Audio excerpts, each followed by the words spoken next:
itself. Next slide. This is why I also felt the need to add section 4.3.1 to discuss Queen Minea. She is the mother of all the Sangres. Because Amihan is a product of her mother's unconscious influence, Minea is a mother figure from whom the Sangres take pride in, as she embodies the quality of a woman who can lead, and she even brings destruction when necessary. Thank you. Yung second question ko is it possible that Encantadia only appears feminist because it packages traditional femininity in empowering costumes and elemental powers? In short, is this aesthetic feminism without political consequence? I believe with them being part of the mainstream media, mainstream political, because parang it caters to a larger audience. So now the masses could clearly see that even though for aesthetic purposes, because this is television, everything we see in television should be aesthetic, because how can we engage with our viewers? So parang in a way, this is also a turn for us, especially since this study, this research object is rooted from 2005 po as well. So rooted from that 2016, and now we have a new installation of Sangre 2025. So parang it continues to have this cultural impact. That's why they remake it. So I believe it's a mere aesthetic purposes. It's mere aesthetic feminism since it transcends to different generations. Okay. Kakatapos ko lang mag-ano kanina, actually kanina-nina pa yon. Tapos nakabalabala lang ako ngayon kasi ang lamig. At meron akong backup dancer sa likod. So, ayun, okay naman yung ano ko kanina.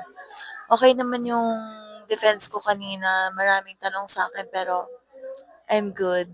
So, interview natin si Trish. How was your defense? Panelists offended. Panelists were offended. Period. Pero grabe ang daming tanong sa'yo, sis, no? Kasi sa'yo rin. Sa akin 5 yung tanong. Tapos, Hindi lang, ang dami ng tanong sa'yo. ang dami talagang OA talaga. Di, pero grateful pa rin. Sana ipasa nila kami. Kinongrats Period. tayo. Yes. Kinongrats kami, so okay na yun. So, yan. Ito yung mga nag-ano rin ko to kanina. Lahat kami nag-defend. So, ayun. Ano ang balak mong gawin later? Since wala ata kaming closing program tayo. After matapos lahat yung magpe-present, mamimigay ako ng flowers.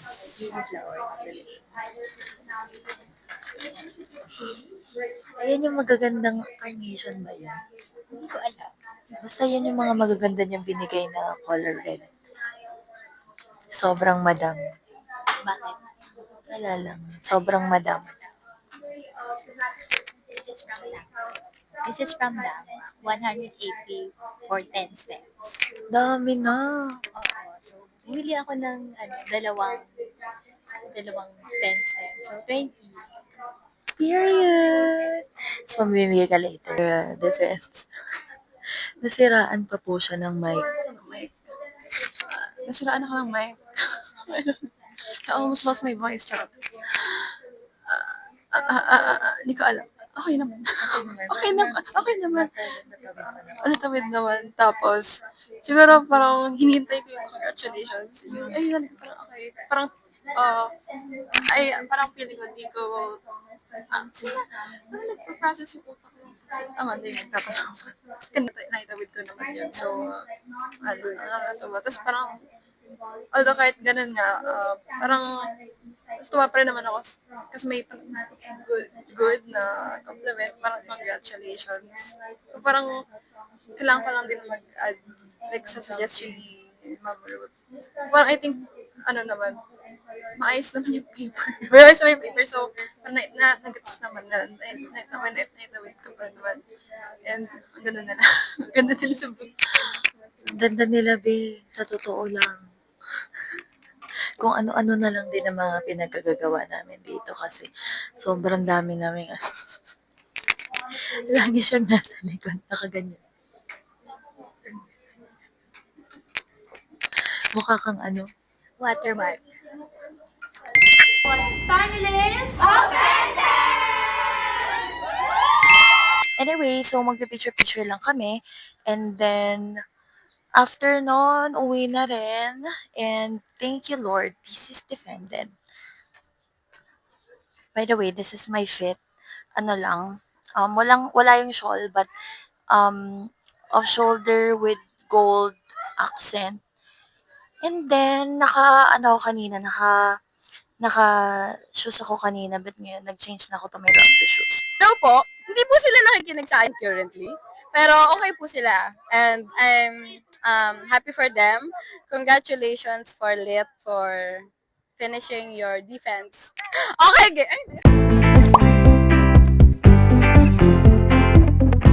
ay, okay na po. O, baba na. Huwag ka na umalis dyan. Mag-picture daw kayo. Mag-picture na tayo, dalian. Mag-picture na kayo. Hello po, vlog. Congratulations for Lit. This is such a fruitful and wonderful day. Hi, What do you vlog wanna ni Ate Jaila. Hi, mama ko. What do you wanna say? Gaga, tumigaw siya! Hello! So, magpipicture yung mga... Asa po yung camera? Hello? Hello, nasa backdrop tayo ni Bon. Bon, backdrop mo kami? Akit ka, tate.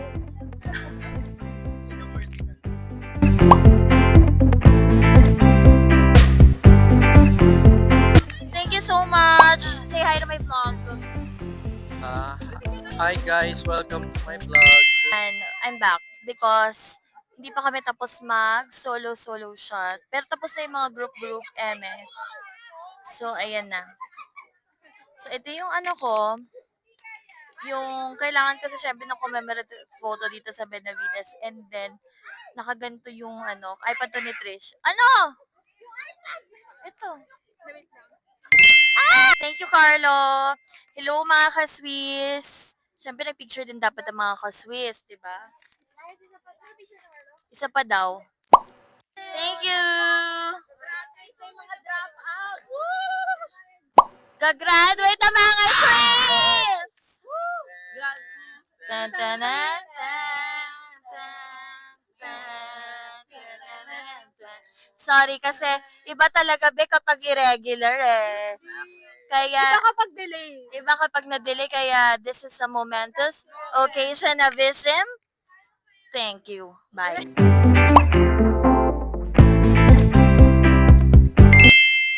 Hi guys, it's my work day for Flame and I'm here at the Philippine Book Festival by NBDB, National Book Development Board of the Philippines. And I'm here to cover for UST Pub. Upo lang ako kasi naka-interview na ako ng one. Dalawa kasing editors for na i-feature ko for my article and then na-interview ko na yung isa. Yung isa, kasi teacher ko kasi yun, last year, second year ako or third year ba. Pero yung isa kasi hindi ko siya kilala and wala pa siya. So, ayun. And, alam nyo ba guys, trivia lang na nilagay ko yung mga questions ko sa resibo. Kasi wala akong dalang papel. And bumili ako ng coconut water. Tapos nag-selfie pa kami ni sir. Nakita yung coconut water ko. What the fuck? Pero okay lang. Nakapo lang ako dito sa may readers parang stage or something. Wala pa kasi nangyayari. Wala pang audience. Ay, may audience pero wala pa talagang nangyayari. Manifest ko na gusto ko magtrabaho dito sa MBDB. Parang ang saya magtrabaho sa MBDB, guys. Since I'm a lit student myself, books are part of my life. So, might as well work for them, diba? Tsaka ang ganda ng mga projects na naka-line up for NBDB. Kasi dinescuss kanina. Nakinig kasi ako kanina kasi wala akong magawa eh. So, ayun. Nakalista yung mga questions ko. I'll be back in a while. Or baka after nito uwi na ako. Kasi bukas meron pa kaming may deadline kami. Prelims deadline. So, ayun. Prelims deadline namin sa 18 ng thesis ko. And may exam kami sa Monday and Tuesday. Saturday kasi ngayon. That's it.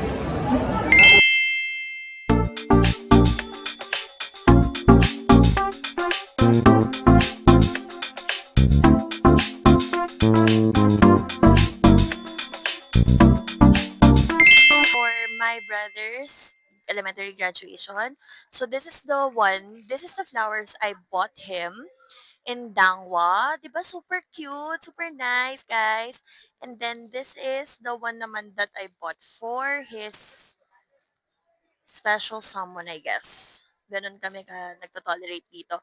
So, mahali ka dito muna. Show them your outfit with your bag, with your bag. And show them your bag, show them your bag. Lapit ka. So, what's your motive for this Brown color. brown colors? Even her makeup is brown. Yeah. Okay, next. Pahali ka dito. Show them your outfit. This is my outfit. It's not, It's not something special. yeah, Just an outfit. just an outfit. Hi, guys. Hi, guys. Okay, bye. So we're just waiting. So I'm not allowed to get inside the auditorium because there's only 2 tickets reserved for the parents. And unfortunately, I'm not a parent, so I'm gonna stay here and vlog for you guys. Bye! Broadcasting Division Schools Press We are here. Conference with academic distinction.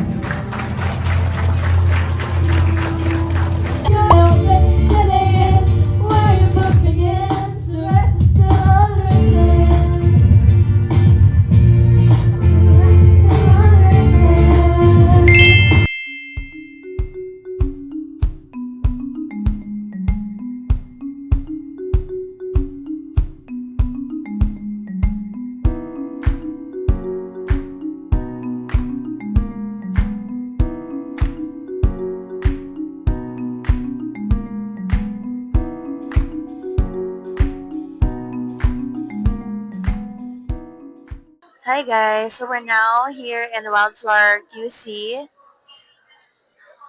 Okay, napakita natin sa vlog.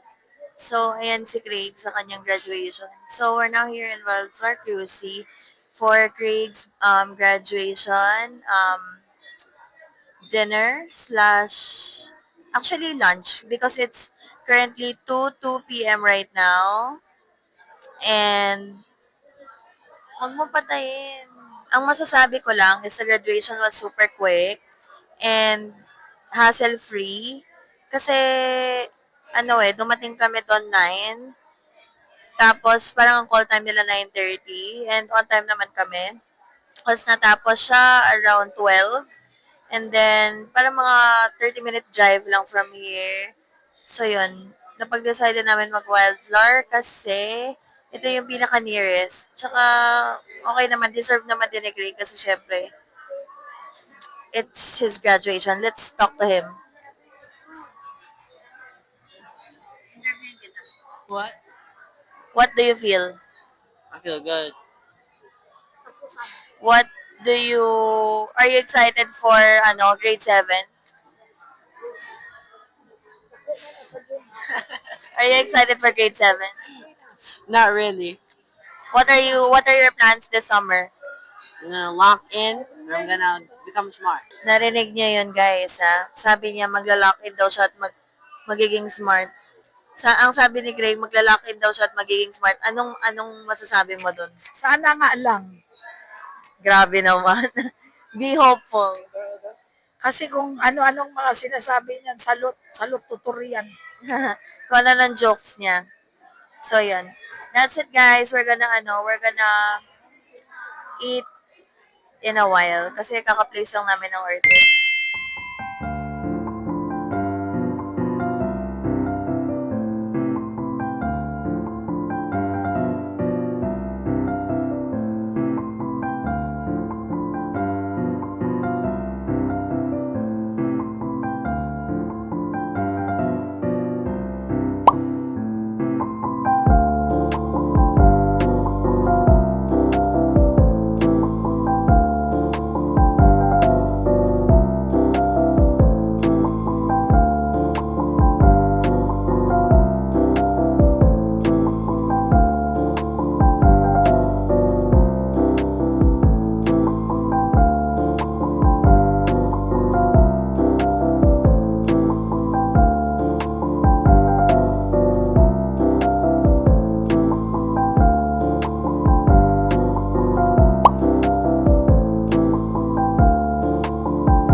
the Grad orientation. grad orientation. Ayun So, sa MS. asan? Ayun o. Ayun! Ganun pala sila. So, pipila lang kami kasi nga, grad orientation box. Ano, huli kong ano dito, pasok dito sa K-pop, ano pa? Freshman orientation pa. Dalawang vlog. Yes, dapat inaalam mo, dapat pinapublic mo. Para mapanood ko. Nag-vlog din to. Kaya nga eh. Pero hindi niya ina-upload. I-upload mo yan. Sabihan niyo nga po to na i-upload niya. Ang kausap na si Sheila. Tapos ayan yung pila, guys. Pa-exit na kami. Sabi ko, pagka-exit, babalik pa ba? Ay, hindi naman. June 5 pa pala. So, ayan yung nangyayari, guys. So, ayan yung nangyayari. Bale, ano kami dyan ulit. Iikot kami para mag-exit dun. So, today is a new day because we just finished our first ever graduation practice, and I also got my toga with me. Hindi ko pa ito na-unbox kasi sa bahay na. Kasi wala rin akong big bag na dala para i-unbox to doon. And gusto ko lang din na sa bahay ko na siya i-try. So, ayun. Parang naisip ko na mag-vlog here sa bus on the way home. Kasi dami ko lang naiisip na, alam mo yun, papalapit na talaga yung graduation. And it's getting real. And alam mo yun, ang dami ko lang mixed emotions. I'm afraid and excited at the same time kung ano yung paparating. And I just wish the best for myself.